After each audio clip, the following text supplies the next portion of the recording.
ആകാശവാണി വാർത്താ വീക്ഷണം.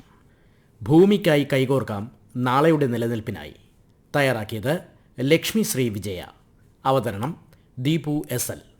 ഇന്ന് ലോക പരിസ്ഥിതി ദിനം.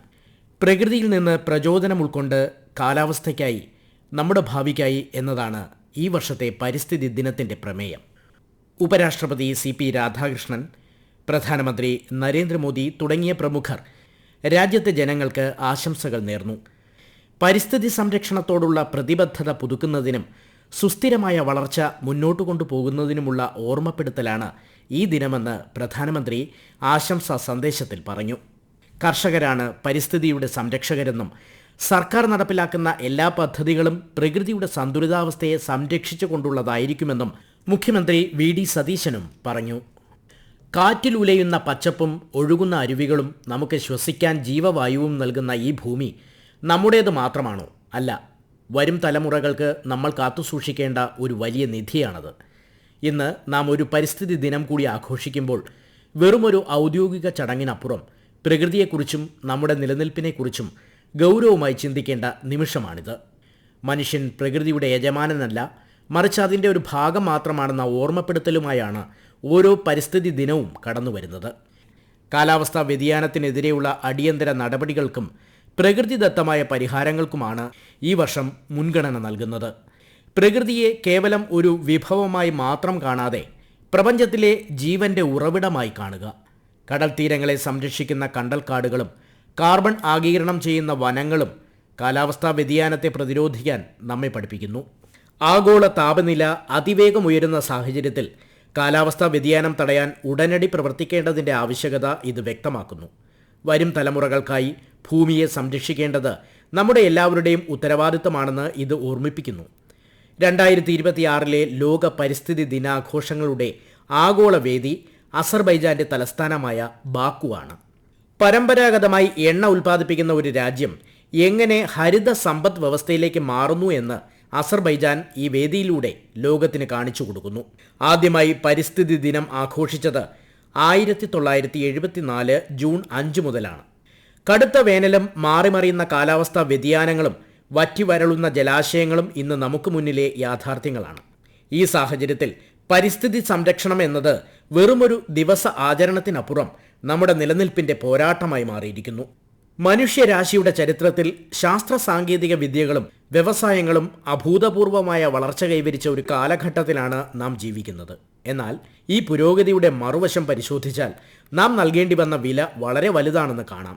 വായുവും മണ്ണും ജലവും മലിനമാക്കിക്കൊണ്ട് പ്രകൃതിയുടെ സന്തുലിതാവസ്ഥയെ തകിടം മറിച്ചുകൊണ്ടാണ് മനുഷ്യൻ തൻ്റെ അധിനിവേശം നടത്തിയത്. ഓരോ വർഷവും കടന്നുവരുന്ന ലോക പരിസ്ഥിതി ദിനം വെറുമൊരു കലണ്ടർ തീയതിയോ മരം നടിയിൽ ചടങ്ങോ മാത്രമല്ല, മറിച്ച് ഭൂമിയുടെ നിലവിളി തിരിച്ചറിയാനും മനുഷ്യൻ്റെ അതിജീവനത്തിനായി പുനർചിന്തനം നടത്താനുമുള്ള അന്ത്യശാസനമാണ്. വ്യാവസായിക പുരോഗതിയുടെയും ആധുനികവൽക്കരണത്തിൻ്റെയും പേരിൽ നമ്മൾ പ്രകൃതിക്ക് മേലെ ഏൽപ്പിച്ച ആഘാതങ്ങൾ ചെറുതല്ല. ആഗോള താപനം മൂലം ഭൂമിയുടെ താപനില ക്രമാതീതമായി ഉയരുകയാണ്. അനിയന്ത്രിതമായ പ്ലാസ്റ്റിക് ഉപയോഗം നമ്മുടെ മണ്ണും ജലാശയങ്ങളും കടലുകളും വരെ ശ്വാസം മുട്ടിക്കുന്നു. കാടുകൾ വെട്ടിത്തെളിക്കുന്നതിലൂടെ അനേകം ജീവജാലങ്ങളുടെ വാസസ്ഥലമാണ് ഇല്ലാതാകുന്നത്. ഇതിൻ്റെ എല്ലാം അനന്തരഫലമാണ് നമ്മൾ ഇന്ന് അനുഭവിക്കുന്ന അപ്രതീക്ഷിത പ്രകൃതി ദുരന്തങ്ങളും കടുത്ത ഉഷ്ണതരംഗങ്ങളും. ഇന്ന് പരിസ്ഥിതി നേരിടുന്ന വെല്ലുവിളികൾ ഏതെങ്കിലും ഒരു രാജ്യത്തോ പ്രദേശത്തോ ഒതുങ്ങി നിൽക്കുന്നതല്ല. അവ ആഗോളതലത്തിൽ മനുഷ്യൻ്റെ നിലനിൽപ്പിനെ തന്നെ ചോദ്യം ചെയ്യുന്നവയാണ്. ഫോസിൽ ഇന്ധനങ്ങളുടെ അനിയന്ത്രിതമായ ഉപയോഗം മൂലം അന്തരീക്ഷത്തിലേക്ക് പുറന്തള്ളപ്പെടുന്ന കാർബൺ ഡയോക്സൈഡ് ഉൾപ്പെടെയുള്ള ഹരിതഗൃഹവാതകങ്ങൾ ഭൂമിയുടെ താപനില ക്രമാതീതമായി ഉയർത്തുന്നു. ഇതിൻ്റെ ഫലമായി ധ്രുവപ്രദേശങ്ങളിലെ മഞ്ഞുപാളികൾ ഉരുകുകയും സമുദ്രനിരപ്പ് ഉയരുകയും ചെയ്യുന്നു. അപ്രതീക്ഷിതമായ പ്രളയങ്ങൾ, കടുത്ത വരൾച്ച, മുൻപില്ലാത്ത വിധം ആഞ്ഞടിക്കുന്ന ചുഴലിക്കാറ്റുകൾ എന്നിവയെല്ലാം ഈ കാലാവസ്ഥാ വ്യതിയാനത്തിൻ്റെ ലക്ഷണങ്ങളാണ്. ആധുനിക മനുഷ്യൻ്റെ ജീവിതത്തിൽ ഒഴിച്ചുകൂടാനാവാത്ത ഒന്നായി മാറിയ പ്ലാസ്റ്റിക് ഇന്ന് ഭൂമിയുടെ ഏറ്റവും വലിയ ശാപമാണ്. നൂറ്റാണ്ടുകളോളം മണ്ണിൽ ലയിക്കാതെ കിടക്കുന്ന പ്ലാസ്റ്റിക് അവശിഷ്ടങ്ങൾ മണ്ണിൻ്റെ ഫലഭൂയിഷ്ഠത നശിപ്പിക്കുന്നു. അതിലും ഭയാനകമാണ് മൈക്രോ പ്ലാസ്റ്റിക്കുകൾ. നമ്മുടെ കുടിവെള്ളത്തിലും ശ്വസിക്കുന്ന വായുവിൽ പോലും ഇവ സാന്നിധ്യം അറിയിച്ചു കഴിഞ്ഞു. സമുദ്രജീവികൾ പ്ലാസ്റ്റിക് കഴിച്ച് ചത്തൊടുങ്ങുന്ന കാഴ്ചകൾ പ്രകൃതിയുടെ സന്തുലിതാവസ്ഥ എത്രത്തോളം തകർന്നു എന്നതിന് തെളിവാണ്. കൃഷിക്കും വ്യവസായങ്ങൾക്കും പാർപ്പിടങ്ങൾക്കുമായി കോടിക്കണക്കിന് ഹെക്ടർ വനങ്ങളാണ് ഓരോ വർഷവും വെട്ടിത്തെളിക്കുന്നത്. ഭൂമിയുടെ ശ്വാസകോശങ്ങളായ വനങ്ങൾ ഇല്ലാതാകുമ്പോൾ വന്യജീവികൾക്ക് അവയുടെ വാസസ്ഥലം നഷ്ടപ്പെടുന്നു. ഇത് മനുഷ്യ മൃഗ സംഘർഷങ്ങളിലേക്ക് വഴിമാറുന്നു. ലക്ഷക്കണക്കിന് സസ്യ ജന്തുജാലങ്ങളാണ് ഇതിനകം ഭൂമിയിൽ നിന്ന് വംശനാശം സംഭവിച്ചു പോയത്. വികസനം പൂർണ്ണമായി ഉപേക്ഷിക്കുക എന്നത് പ്രായോഗികമല്ല. എന്നാൽ പ്രകൃതിയെ തകർത്തുകൊണ്ടുള്ള വികസന രീതികൾക്ക് മാറ്റം വരുത്തേണ്ട സമയം അതിക്രമിച്ചിരിക്കുന്നു. ഇവിടെയാണ് സുസ്ഥിര വികസനം എന്ന ആശയം പ്രസക്തമാകുന്നത്. ഭാവി തലമുറയുടെ ആവശ്യങ്ങളെ കൂടി പരിഗണിച്ചുകൊണ്ട് പ്രകൃതിയെ സംരക്ഷിച്ചുകൊണ്ടുള്ള വികസന മാതൃകകൾ നാം സ്വീകരിക്കണം. കാലാവസ്ഥാ വ്യതിയാനത്തെ പ്രതിരോധിക്കാൻ പ്രകൃതിയെ തന്നെ മാതൃകയാക്കുക എന്നതാണ് ശാശ്വതമായ പരിഹാരം. വനവൽക്കരണം, പുനരുപയോഗ ഊർജ്ജ സ്രോതസ്സുകളുടെ വ്യാപനം എന്നിവയിലൂടെ മാത്രമേ കാർബൺ ഉദ്വമനം കുറയ്ക്കാൻ നമുക്ക് സാധിക്കൂ. പ്രകൃതിയോട് ഇണങ്ങി നിന്നുകൊണ്ടുള്ള സുസ്ഥിര വികസനമാണ് ഇന്നത്തെ ലോകത്തിന് ആവശ്യം. ലോക പരിസ്ഥിതി ദിനത്തിൽ പരിസ്ഥിതി വെല്ലുവിളികളെ നേരിടുന്നതിനായി കൂട്ടായ പ്രവർത്തനത്തിനും ജനപങ്കാളിത്തത്തിനുമുള്ള കേന്ദ്രമന്ത്രി ശ്രീ ഭൂപേന്ദ്ര യാദവിന്റെ ആഹ്വാനം ഉയർത്തിക്കാട്ടുന്ന ഒരു ലേഖനം പ്രധാനമന്ത്രി ശ്രീ നരേന്ദ്രമോദി ഇന്ന് പങ്കുവച്ചു. സുസ്ഥിരവും ചെലവ് കുറഞ്ഞതും ദീർഘകാല പാരിസ്ഥിതിക നേട്ടങ്ങൾ നൽകാൻ ശേഷിയുള്ളതുമായ പ്രകൃതിദത്ത പരിഹാരങ്ങളിലൂടെ ഈ വെല്ലുവിളികളെ നേരിടണമെന്ന് മന്ത്രി നിർദ്ദേശിച്ചതായി പ്രധാനമന്ത്രി ചൂണ്ടിക്കാട്ടി. വികസനവും പരിസ്ഥിതി സംരക്ഷണത്തോടുള്ള ഉത്തരവാദിത്വവും തമ്മിൽ സന്തുലിതാവസ്ഥ നിലനിർത്തുന്നതിലുള്ള ഇന്ത്യയുടെ പ്രതിജ്ഞാബദ്ധതയുടെ പ്രതീകമായിരിക്കും കൂടുതൽ ഹരിതാഭമായ ഒരു ഡൽഹിയെന്ന് കേന്ദ്രമന്ത്രി ഊന്നിപ്പറഞ്ഞതായി ശ്രീ മോദി അഭിപ്രായപ്പെട്ടു. ഏക് പേഡ് മാ കെ നാം പോലുള്ള പദ്ധതികൾ ഓരോ വർഷവും ഏകദേശം 1.1 ലക്ഷം ഹെക്ടർ വനപ്രദേശം കൂട്ടിച്ചേർക്കുന്നതിൽ ഗണ്യമായ സംഭാവനകൾ നൽകിയിട്ടുണ്ടെന്നും പ്രധാനമന്ത്രി കൂട്ടിച്ചേർത്തു. ഒരു ഭൂമി, ഒരു കുടുംബം, ഒരു ഭാവി എന്ന തത്വത്തിൽ അധിഷ്ഠിതമായി മിഷൻ ലൈഫിന്റെ ആത്മാവിലൂടെ കൂടുതൽ വൃത്തിയുള്ളതും ഹരിതാഭമായതും കൂടുതൽ സുസ്ഥിരവുമായ ഒരു ഗ്രഹത്തിനായി ഇന്ത്യ തുടർന്നും പ്രവർത്തിക്കുമെന്ന് ശ്രീ മോദി ഉറപ്പിച്ചു പറഞ്ഞു. ഈ ആഴത്തിലുള്ള സാംസ്കാരിക ധാർമ്മികത പരമ്പരാഗത ഇന്ത്യൻ ജ്ഞാനത്തിൽ മനോഹരമായി പ്രതിഫലിക്കുന്നുണ്ടെന്ന് ഊന്നിപ്പറഞ്ഞ പ്രധാനമന്ത്രി പരിസ്ഥിതി പരിപാലനത്തിന്റെ സന്ദേശത്തെ കൂടുതൽ ശക്തമാക്കുന്നതിനായി ഒരു പവിത്രമായ സംസ്കൃത സുഭാഷിതം പങ്കുവയ്ക്കുകയും ചെയ്തു.